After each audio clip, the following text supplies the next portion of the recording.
update time.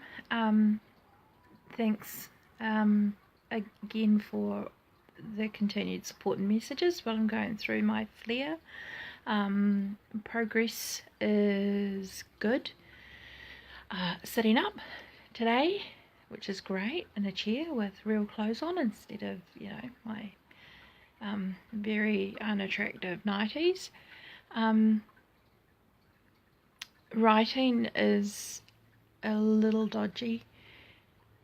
Predictive text, best invention ever. So if I'm on my phone, I can still communicate somewhat. So that's, you know, that's good. That's good progress. We'll take that. I've been sitting up now for about half an hour. I'm going to have to go and lie down again soon before my heart starts to hurt. But yeah, I watched a video that I shared yesterday by a PhD fellow from the TED foundation, and she's just like me. She's an American woman who's just like me. She's been sick for 5 years. She's also in a wheelchair, also, you know, full of symptoms and things, and really struggling with the loss of her brain, as you can imagine. And it just really moved me to know that there really see that there are people out there with this condition who are in a position to use their gifts and their skills to bring this to the forefront and to learn of the treatments.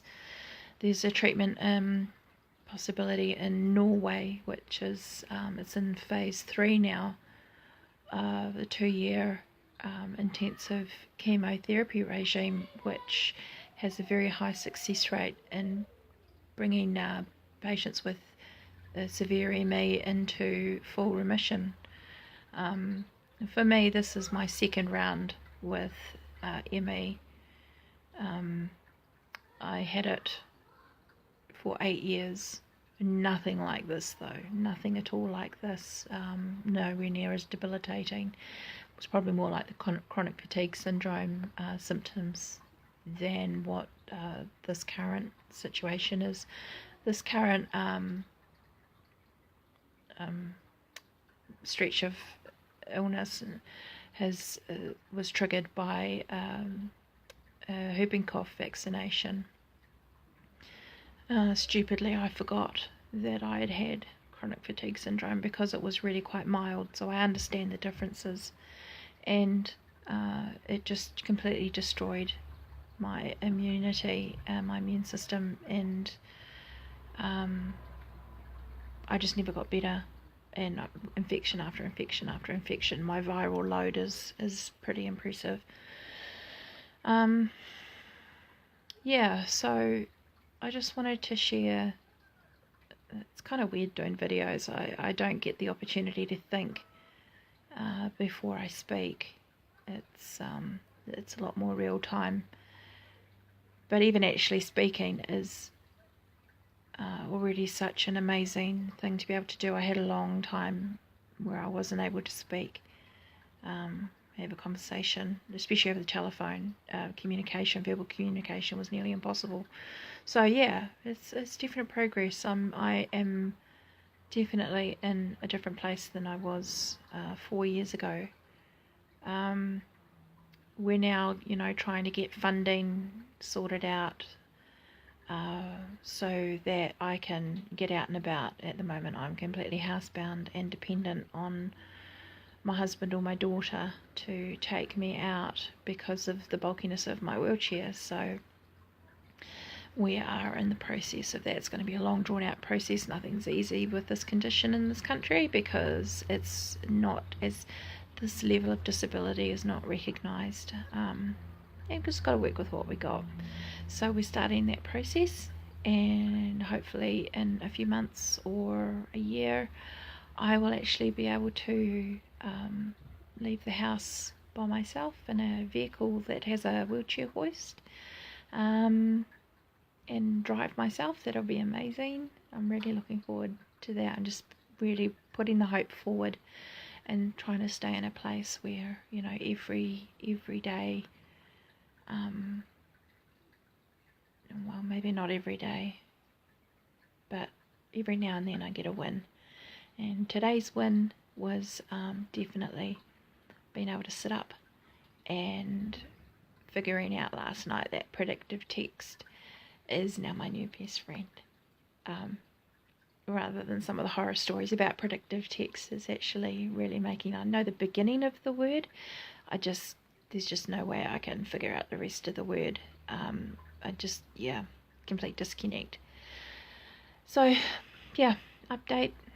My lips are turning a bit blue now, so it's probably time to get horizontal. Maybe hit some Farmville. Back on my farm, so if anybody out there plays Farmville too, please, you know, pop by, say hi.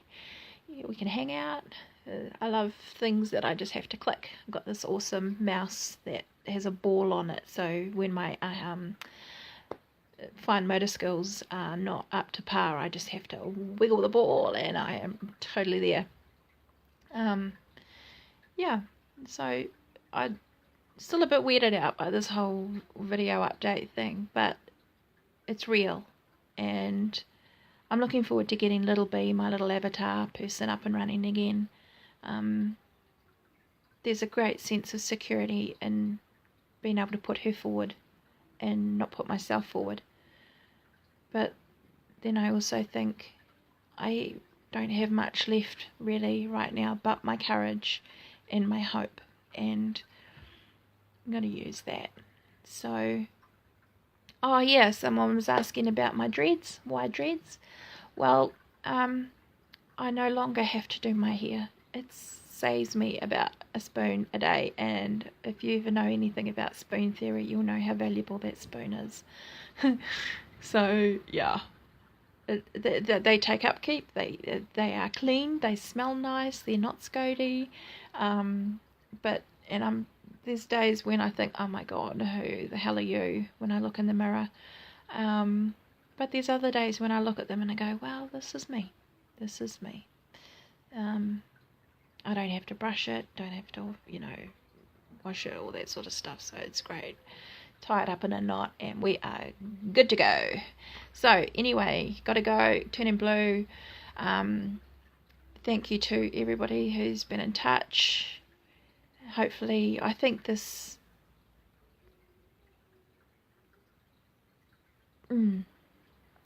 current phase is going to pass soon. I'll be able to get my words back out, and yeah. So check me out on Farmville.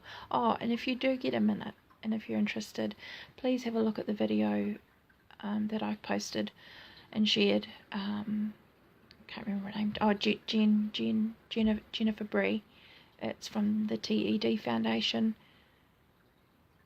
She speaks for M.E and she speaks for me.